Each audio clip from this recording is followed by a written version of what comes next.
Degree అందరూ ఇస్తారు. Career కి క్లారిటీ ఇచ్చేది మాత్రం కాన్ఫిడో. బెస్ట్ యూనివర్సిటీ సీట్ తో పాటు సెటిల్ అయ్యే స్కిల్ కూడా గ్యారంటీ. అరవింద్ గారు మీతో సినిమా తీయాలని చాలా ప్రయత్నించారు. అంటే ఆ విషయంలో మాత్రం ఎలాంటి ఇబ్బంది లేదు. ఆయన చాలా కాన్ఫిడెంట్‌గా ఉన్నారు. మీతో సినిమా తీయాలని పక్కాగా చూస్తున్నారు. ఆ సినిమా కూడా వర్కౌట్ అవ్వలేదు. దానికి కారణం ఏంటి? అల్లు అరవింద్ గారు. వేరే పార్ట్నర్‌షిప్‌లో చేయాలనో కరెక్టేనా?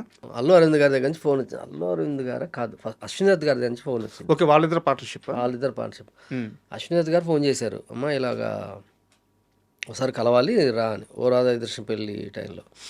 ఓ రాధా దృశ్యం పెళ్ళి టైంలో శ్రీకాంత్ గారు చాలా చాలా బాగా చెప్పేవాళ్ళు నా గురించి బయట. హ్మ్.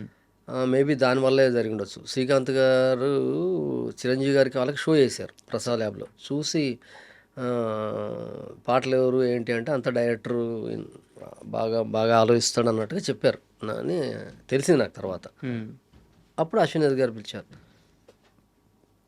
చిరంజీవి గారికి ఏమైనా కథలు ఉన్నాయమ్మా హ్మ్. అంటే, చిరంజీవి గారికి ఆ కథ అసలు మా ఊహల్లోనే లేదు అసలు. మనం సరే శ్రీకాంత్ గారు అంటే నెక్స్ట్ జగద్బాబు గారితో జరుగుతున్నాయి సిట్టింగ్స్. మనకు తెలిసిన విద్య కథలు చేయడమే కదా, ఉన్నా లేకపోయినా సరే ఉంది, చేస్తాం సార్.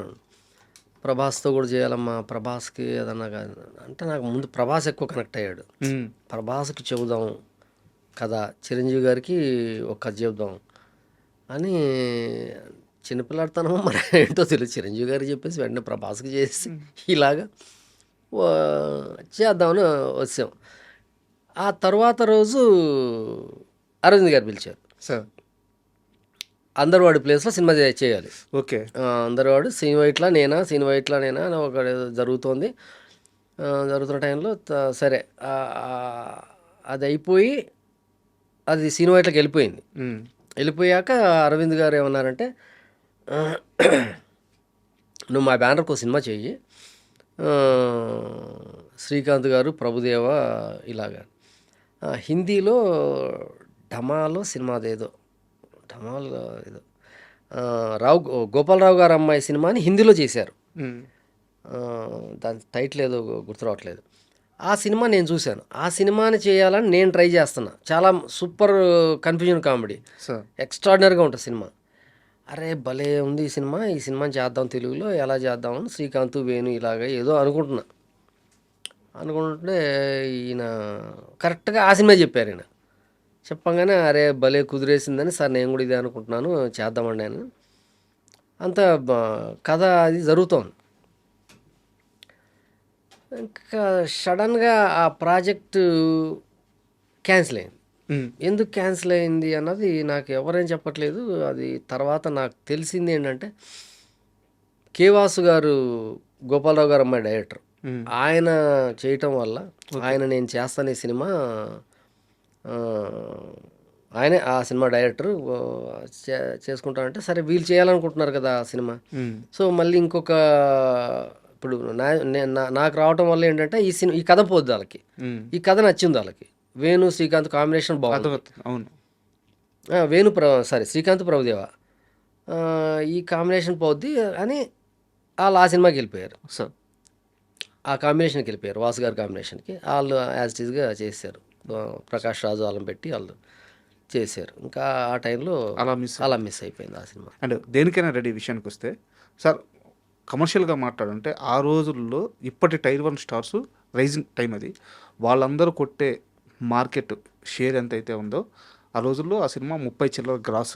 అవును, పైన వచ్చింది, చాలా పెద్ద నెంబర్. అవును, అంటే అదే నెంబర్. హైయెస్ట్ మెంబర్లో ఇది కూడా ఒకటి. అవును. అంత పెద్ద సినిమా తీసిన తర్వాత నాగేశ్వర రెడ్డి గారు మోహన్ బాబు గారి కాంపౌండ్ వదిలి బయటకు వచ్చి ఒక సినిమా తీసుంటే ఒక స్టార్ డైరెక్టర్ అయి ఉండేవారు.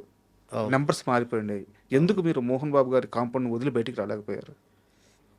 ఎందుకు ఆ కాంపౌండ్ మేబీ నన్ను మోహన్ బాబు గారు లాంటి వ్యక్తి మేబీ నాకు చాలా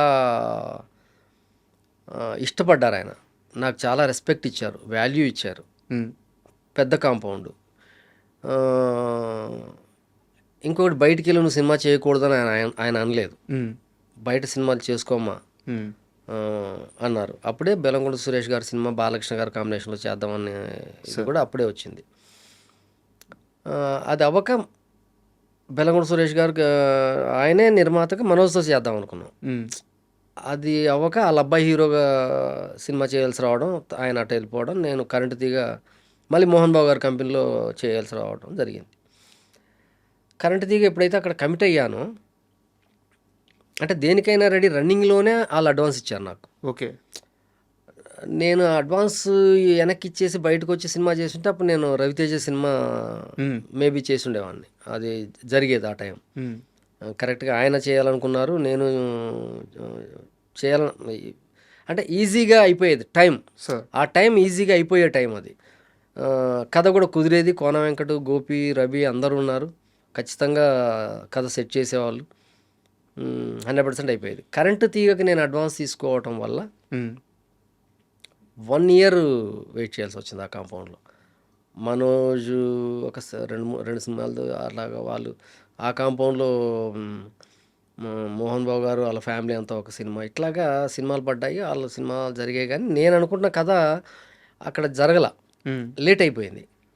అప్పుడు తమిళ్లో హిట్ అయిన వర్తబడద వారి సంఘం తీసుకొని కరెంటు తీగ చేసాం. సార్. ఆ తర్వాత అది ఏమైపోయిందంటే, ఈ మోహన్ బాబు గారి కాంపౌండ్లోనే ఇతను ఉంటాడు, బయట రాడు, బయట చేయడు అన్న ఒక ముద్ర.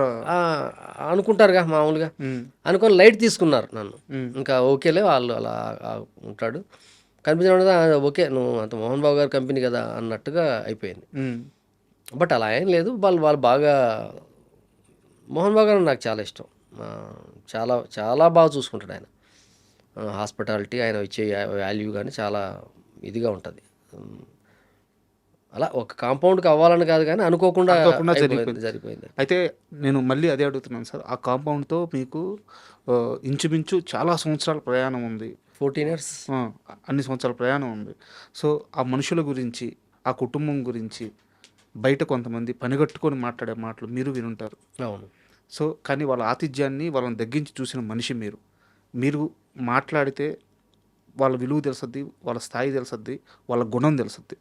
సో మీ లైఫ్లో ఆ కుటుంబం మిమ్మల్ని చూసుకున్న అత్యద్భుతమైన సందర్భం గురించి ఏదైనా ఒక ఎగ్జాంపుల్ చెప్పగలరా? ఒకటి కాదు, బోల్డ్ అని ఉంటాయి. వాళ్ళు చాలా బయట చెప్పుకునే ప్రాపగాండకి అక్కడ డైరెక్ట్గా చూడటానికి సంబంధం ఉండదు. సార్. చాలా మంచి మనుషులు వాళ్ళు, చాలా very nice persons. Vishnu, Manoj, Lakshmi గారు మనుషులకు ఇచ్చే వాల్యూ, వాళ్ళ దగ్గర ఉన్న పనిచేసే వాళ్ళకి ఇచ్చే వాల్యూ, బయట మనుషులకు ఇచ్చే value, it's very nice. Mohan Babu గారు అయినా వాళ్ళకి ఒక క్షణం ఒక చిన్న షార్ట్ టెంపర్ ఉంటుంది. ఆ టైంలో మాట అనేస్తారు, లేదా ఒక మాట మనసులో తీసుకుంటారు. అక్కడ వాళ్ళు చాలా స్ట్రాంగ్గా ఉంటారు ఆ పాయింట్లో. అది చాలా నెగిటివ్గా ప్రొజెక్ట్ చేశారని నా ఫీలింగ్. సార్. ఇప్పుడు మన 10 మందిలో ఉన్న 100 మందిలో ఉన్న మోహన్ బాబు గారు మనసులో ఏమనుకున్నారా అది అనేస్తాడు ఆయన. ఆ లౌక్యం, ఆ గుట్టు లేకపోవటం వల్ల ఎక్కువ డ్యామేజ్ అయ్యారేమో బయట జనంలో మోహన్ బాబు గారు మాటలు. ఇంకా దాన్ని అందరికీ ఆపాదించారు. సార్. విష్ణుకి, లక్ష్మికి అందరికీ ఆపాదిస్తారు. మనోజ్ దానికి కొంచెం పక్కొచ్చి తను ఓన్గా మాట్లాడి తను క్రియేట్ చేసుకున్నాడు ఒక ఇది. లేకపోతే యాక్చువల్గా వాళ్ళ ఫ్యామిలీకి, వాళ్ళ మోహన్ బాబు గారికి ఉన్న ఇమేజ్కి వాళ్ళు ఒక స్టార్ హీరో ఇమేజ్. మెయిన్ ఈ ప్రాపగాండ వల్ల డ్యామేజ్ అయిన ఫ్యామిలీ ప్రాపగాండ. సార్. పనిగట్టుకు ప్రాపగాండ అంటే ఒకళ్ళు చేస్తున్నాడని కాదు, వీళ్ళెవరు లేనప్పుడు కూడా ప్రాపగాండ ఇంతకుముందు కూడా ఉందిగా. నేను ఆ కాంపౌండ్లోకి వెళ్ళకముందే ఉంది. నేను అసిస్టెంట్ డైరెక్టర్గా కాదు, అసలు నేను ఇండస్ట్రీకి రాకముందే పేపర్లో వేసేవారు. అదేంటో మరి నాకు తెలియదు. మోహన్ బాబు గారు కోపమంట, మోహన్ బాబు గారు కొడతారంట, మోహన్ బాబు గారు తిడతారంట. మోహన్ బాబు గారు తిడతారు, ఓ మాట అంటారు, బట్ పనిచేసి తప్పు జరిగితే. మోహన్ బాబు గారి దగ్గర ఉన్న గొప్ప లక్షణం ఏంటంటే, ఒక పని చెప్తాం మీకు క్లారిటీగా, ఆ పని 10 రోజులు చేస్తానంటే 15 రోజులు టైం ఇస్తారు. ఓకే. 15వ రోజు ఇవ్వకపోతే 16వ రోజు అడుగుతాడు. 20 రోజులకు ఇచ్చామనుకో నిన్ను తిడతారు. ఆ తిట్టడంలో లౌక్యం ఉండదు, సాఫ్ట్నెస్ ఉండదు, ఇంకా కోపం వచ్చేస్తుంది ఆయనకి. ఆ కోపంలో మాట్లాడే మాటల్ని బయటికి తీసుకెళ్ళి, ఇప్పుడు లొకేషన్లో, ఇప్పుడు స్పాట్లో, ఇప్పుడు చాలా లాట్ ఆఫ్ ఆడియో ఫంక్షన్స్లో ఆయన మాట్లాడే కదా ఎక్కువ ట్రోల్ చేస్తుంటారు వీళ్ళు. ఇప్పుడు ఏవిఎస్ గారినో ఆలీ గారినో మైక్ తీసుకొని ఎరా ఆలీ అంటాడు, రా అంటావా ఆలీని అంటాడు. ఆయనకి రిలేషన్ అలాంటిది, బాండింగ్ అలాంటిది. అది తప్పే ఉంది. రజనీకాంత్ గారిని రా అంటావా? రా అంటాం వాళ్ళ స్నేహం అది. డయాస్ మీద అంటావా అంటే స్నేహం నేను అనొచ్చు. మీరు అనకపోవచ్చు. హ్మ్. ఒకరి క్యారెక్టర్ ఒకలా ఉంటది. ఇప్పుడు అక్కడ ఉన్న రజనీకాంత్ గారికి ఎవరికీ లేని ఇబ్బంది జనానికి వచ్చేస్తది ఏంటో మనకు సార్. అర్థం అవ్వదు. సార్. ఈళ్ళ పైన దుమ్మెత్తిపోయటం. అది అస్సలు కరెక్ట్ కాదు. అసలు అది మోహన్ బాబు గారు చాలా వెరీ నైస్ పర్సన్. నా నా నా పాయింట్ ఆఫ్ వ్యూలో. Vishnu also very good fellow. Very good person. ఆహ్, ఒకళ్ళ గురించి తప్పుగా మాట్లాడడం గాని, ఆడిలా అయిపోవాలి, ఈడిలా అయిపోవాలని గాని, ఒక బ్యాడ్ టాపిక్ ఆ కాంపౌండ్‌లో నేను విన్నదే లేదు. వేరే హీరోల సినిమాలు హిట్ అసలు నాశనం వాడు పోవాలి, ఈడు పోవాలి, ఆడి సినిమా పోవాలి, ఈడి సినిమా పోవాలి. లేదు. ఎప్పుడూ ఉండదు. హ్మ్. ఎప్పుడూ ఉండదు. ఓకే. చాలా మంచి విషయాలు చెప్పారు సార్. అయితే నాకు